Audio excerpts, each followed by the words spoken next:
नमस्ते। चलिए आज एक बड़ी दिलचस्प कहानी सुनते हैं, इकाइयों और मापन की कहानी। कभी सोचा है कि जब हम 1 मीटर कपड़ा खरीदते हैं तो वो दिल्ली में भी उतना ही लंबा होता है और मुंबई में भी। आपको शायद लगे कि इसमें सोचने वाली क्या बात है, पर सच तो ये है कि हमेशा से ऐसा नहीं था। चलिए आज इसी सवाल के पीछे की कहानी जानते हैं। तो हमारी कहानी शुरू होती है उस जमाने से जब हर किसी का नाप, हर किसी का पैमाना अपना अपना होता था। जरा सोचिए, बहुत बहुत पहले जब कोई स्केल या टेप नहीं था तो लोग चीजें नापते कैसे थे? खैर, सबसे आसान तरीका था अपने ही शरीर का इस्तेमाल करना। अब देखिए, मजे की बात यह है कि अपनी अपनी जगह तो दोनों ही किसान सही हो सकते हैं, है ना? किसी के कदम लंबे हैं, किसी के छोटे। और बस यहीं से सारी गड़बड़ और सारी बहस शुरू हो जाती थी, क्योंकि कोई एक सही जवाब तो था ही नहीं। तो लोग इस्तेमाल करते थे हाथ का, मतलब बित्ते का, अपने कदमों का, या फिर कोहनी से उंगली तक की लंबाई का, जिसे क्यूबिट कहते हैं।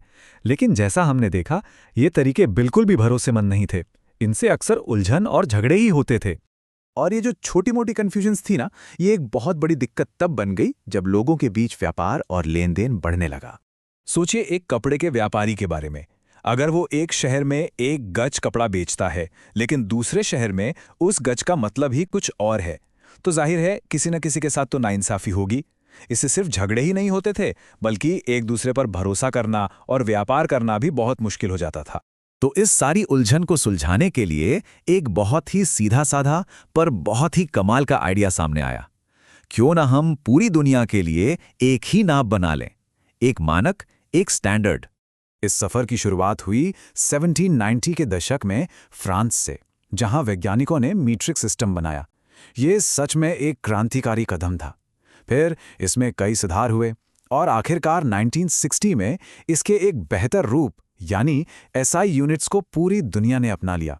और आज तो ये इकाइयां प्रकाश की गति जैसी प्राकृतिक चीजों पर आधारित हैं, जो इन्हें और भी ज्यादा सटीक बना देती हैं। तो तय हुआ कि लंबाई नापेंगे मीटर में, वजन यानी द्रव्यमान किलोग्राम में, और तरल चीजों को लीटर में। बस इन आसान से मानकों ने सदियों पुरानी कंफ्यूजन को खत्म कर दिया। अब 1 मीटर हर जगह 1 मीटर ही था। ये सब सुनने में शायद इतिहास की बातें लगे, है ना?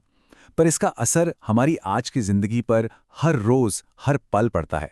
उदाहरण के लिए, जब डॉक्टर कोई दवा लेने को कहते हैं, स्क्रीन पर देखिए 5 ml। ये सिर्फ एक नंबर नहीं है, ये एक बहुत ही जरूरी और सटीक माप है।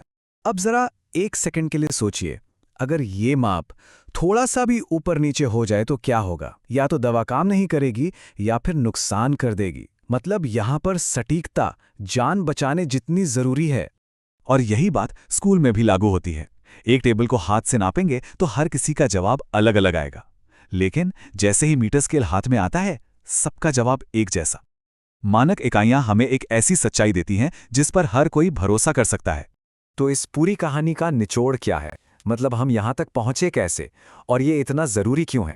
देखिए, मानक इकाइयों की जरूरत 4 बड़ी वजहों से पड़ी। पहली, कि हर जगह नाप एक जैसा हो सके।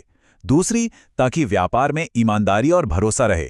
तीसरी, विज्ञान और इंजीनियरिंग को तो बिल्कुल सटीक नाप चाहिए ही था।